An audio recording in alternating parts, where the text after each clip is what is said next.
What's up, guys? Zinigami here, and the Fujitora Sugofest batch just released. We now know exactly what all the characters do. We do not have the max stats for most of the characters yet. We have max stats for Sharah and Fujitora himself, but we don't have the rest. But let's go through and take a look at all the characters, what they do, and just think about how good they are as characters, how useful they will be in the future. We're also going to start with Sharah and Gaspar, the Dead End Fortnite characters. The Dead End Fortnite Island is also releasing at the same time as this batch, so we'll go ahead and rate them at the same time. Sharah, the secret stage, captain ability is trash, and his special, kind of useful for changing his own orb into Dex, but besides that, not too great. Gaspard, a much better special. His captain ability is okay, you know, boost attack by 2 times. If it costs 30 or less, that's a pretty large range, but only a 2 times boost. His special, however, quite nice that it boosts the attack of powerhouse characters by 1.5. Any character that boosts attack of a class or color, always going to be a good character, and powerhouse 1.5 is going to be fun. Needless, the mini boss, Needless. We have the wrong special here. I need to fix Needless' special. Needless' special is Needless' special is deals 5 times attack and quick damage to all enemies, shuffles all orbs. So Needless, not as important. Gaspard, by far the best character out of that batch. Ricky's special is kind of like Taonami, but better. Changes quick and psi orbs into int orbs. It'll probably go down to about a 10 turn cooldown, which is a reasonably short cooldown. You can use them pretty much whenever you need to. And his captain ability is the new Int Vista. Boosts attack and hit points of Int characters by 2 times. So Ricky, all around, a great character, especially as an Int captain or an Int sub. Very good. Very, very good indeed. Leo! His captain ability is boost the attack of Striker and Free Spirit characters by 2.25 and their hit point by 1.5 times. Okay captain ability, not the most exciting one to write home to, but it is still a pretty good one, giving you 2 different classes to choose from, and also boosting attack and health.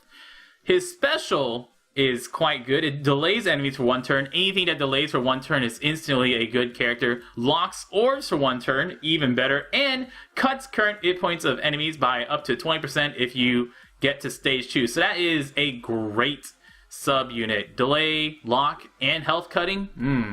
Perfect. So Leo also very, very good. A+. Sharah is an interesting one. Her captain ability is basically your Psi VVs heal 4 times recovery at the end of each turn. Of course, at max level, that means she'll heal for 2,200 health or so every turn, just like your Psi VV would. Her special, however, recovers health based on what stage it is. It has 3 stages. At stage 1, it removes numbness. We haven't had a chance to test this yet, but I believe it's removed all numbness from your characters.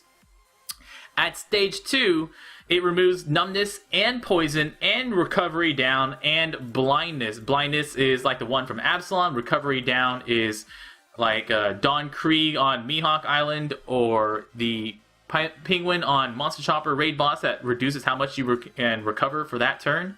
And poison removes poison too. And on stage 3, not only does it do all that, but recovers 50 times her health. So you recover for 25,000 health. Quite a sizable heal out of that. So a pretty large heal, and clears a bunch of pretty bad debuffs. The worst ones are numbness and blindness. Poison usually isn't too bad. Recovery down, usually you can plan around that too, but blindness and numbness, definitely the 2 best things that she removes from her deep stuff. So Sharah gonna be a lot better, especially as raid bosses do more things, and maybe as we see that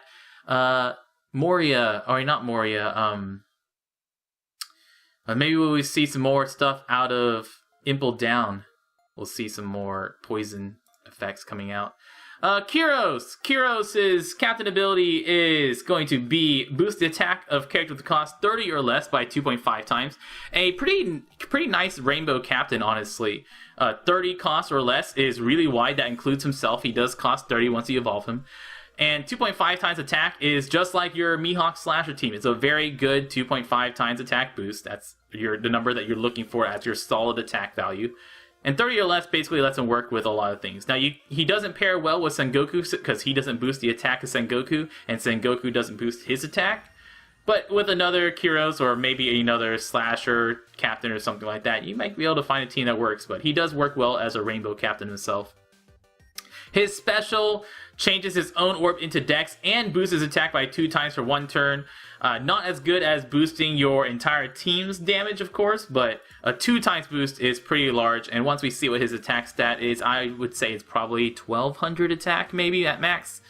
It's going to be quite good. So he's going to be a better captain than a sub, but still as a sub, boosting your own attack by 2 times can be useful if you basically only have that guy as your Dex attacker for that team. Don Sai, his captain ability is kind of like Gear 3, but not as strong. For the first 3 attacks, he boosts the attack of Striker and Fighter characters by 1.5 times, and after the 3rd perfect, he boosts it by 3 times. So just like Gear 3, on that 3rd attack, it jumps up, but until 3 perfects in a row, or actually, it's just 3 perfects. It doesn't have to be 3 perfects in a row, I believe. And I haven't had a chance to test it. It boosts attack by 3 times. Not as strong as Gear 3's 3.5 times attack boost. His special is deals strength damage to all enemies and boosts the attack of Striker and Fighter characters based on how much health you have. Once again, we haven't had a chance to test out exactly what the values are, but anything, once again, that boosts class types or colors or whatever damage is always going to be good. So this character as a sub is going to be very good, especially since most likely the lower health you have, the higher the attack boost. He's going to become very good on anything that wants to be low health. For example, a Whitebeard team is going to make a great sub on those. And then, of course, the star of it all, we're going to have Fujitora. Fujitora is our new 6-star character, and oh my goodness, guys, Fujitora is so stupidly powerful. He is stupidly powerful. His captain ability boosts the health of ambition characters by 1.5 times, so just like Stronghold Ace. If you have matching orbs, boost the attack by 3 times, just like Stronghold Ace. If they don't have a matching orb, it boosts only by 1.5 times. So a smaller boost without a matching orb than Stronghold Ace, that's a slight drawback. But he also makes tandem and recovery orbs into beneficial orbs for ambition characters. Now, if you wanted to do something like this, you would have to use right now a treble or a for example, Treble or Coliseum Vista, they have the same tandem and recovery orbs match as beneficial orbs, and it does make it into a 3 times attack boosting orb for your ambition characters. So if you have a Fujitora and a Doflamingo captain or double Fujitora captains, any recovery orbs you have work just as if it were a matching orb on a character, boosting that character's damage by 2 times, and since it counts as a 3 times matching orb boost for Fujitora's captain ability. So that automatically, if you just look at it, there's 7 possibilities for you to get any orbs on any turn. By including tandem and recovery orbs, you basically have a 3 out of 7 chance of getting a matching orb on your characters all the time. Now, once you get level 3 orb matching on your team, that means you have a 25% chance of getting the same orb, and it's about a 50% chance of getting a matching orb on your character if you include tandem and recovery orbs too. So with a Fujitora captain, you basically have a 50% chance of getting a matching orb and boosting your character's attack by 3 times. It is so strong. You basically get that. Making tandem and recovery orbs into beneficial is really, really good without any drawback, really. And he's going to be dominating as a captain. But not only has he got a really good captain ability, his special is stupidly good. His special cuts the enemy's HP by 20% health cut, and then at the end of each turn for 3 turns, he cuts their health by another 20% of their current health.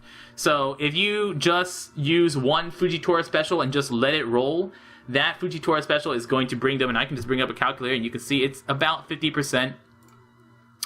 It does not stack with others' damage at the end of turn special. So let's say they have 100% health. You multiply it by 8 because you used his Fujitora special right away. At the end of a turn, that becomes 64%. And the next turn, it becomes 51, and the next turn, it becomes 40%.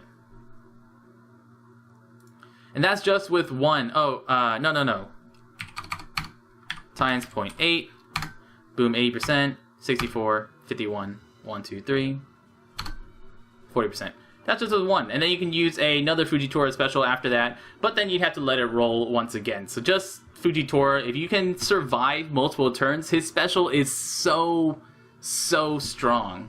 Especially since if you do 0 attacks, you bring him to it brings it to 51%, which is right above half health just after that second turn.